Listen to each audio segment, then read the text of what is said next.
आलस का परिणाम। एक बार की बात है, बिरजू नाम का एक व्यक्ति था। वह बड़ा ही आलसी और निकम्मा था।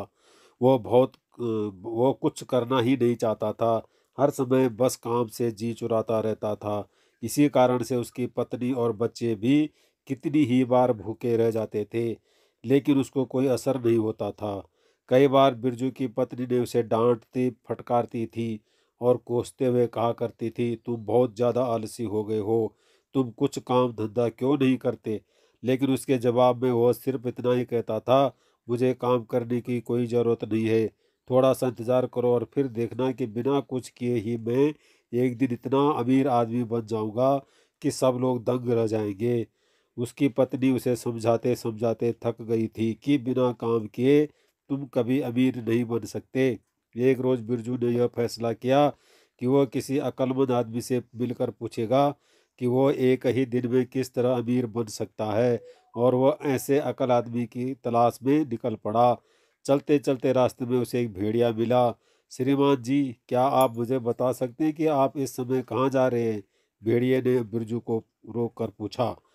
बिरजू ने जवाब दिया, मैं किसी अक्लमंद आदमी की तलाश में जा रहा हूँ जो मुझे धनी होने का उपाय बता सके, जिससे कि मैं रातों रात अमीर बन जाऊँ।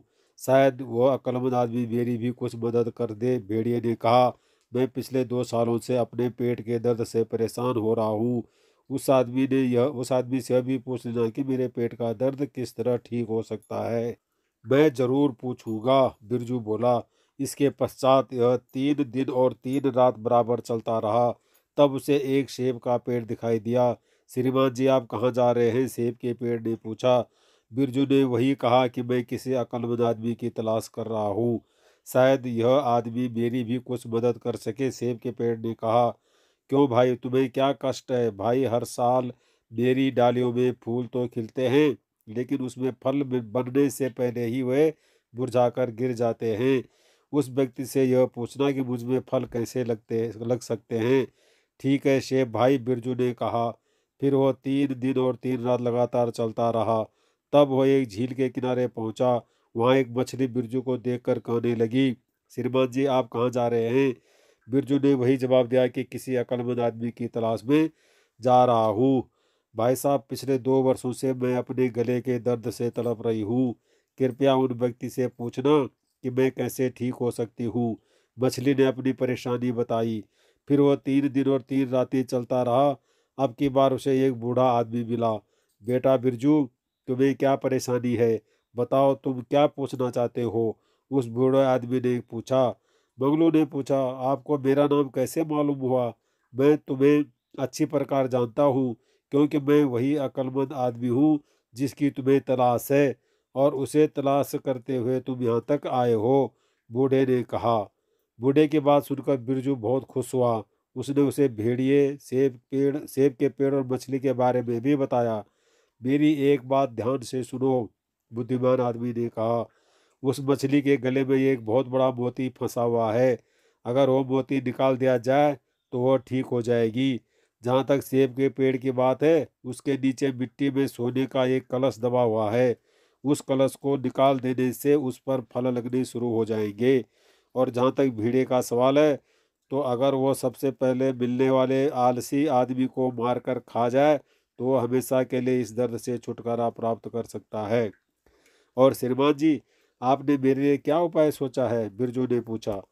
जो तुम मुझसे चाहते थे वह तुम्हें मैं पहले ही दे चुका हूँ, गुणी आदमी ने कहा। अब तुम निश्चिंत होकर अपने घर जा सकते हो। जो तुम चाहते हो वो तुम्हें मिल जाएगा। यह सुनकर बिरजू बहुत खुश हुआ। उसने बूढ़े आदमी का शुक्रिया अदा किया और घर की तरफ लौट पड़ा। जल्दी ही वो झील के किनारे पर पहुंच गया और मछली से वो सब कहा जो उस गुणी आदमी ने बताया। कृपया तुम उस मोती को निकाल दो, मछली ने कहा। वो मोती तुम ही रख लेना। वो बोला, मैं तुम्हारे लिए क्यों परेशान हूँ, मैं तो बिना कुछ किए ही अमीर आदमी बनना चाहता हूँ। तब वो आगे बढ़ा और सेब का पेड़ मिला। बिरजू ने उससे कहा, वही सब कुछ बताया जो उस आदमी ने कहा।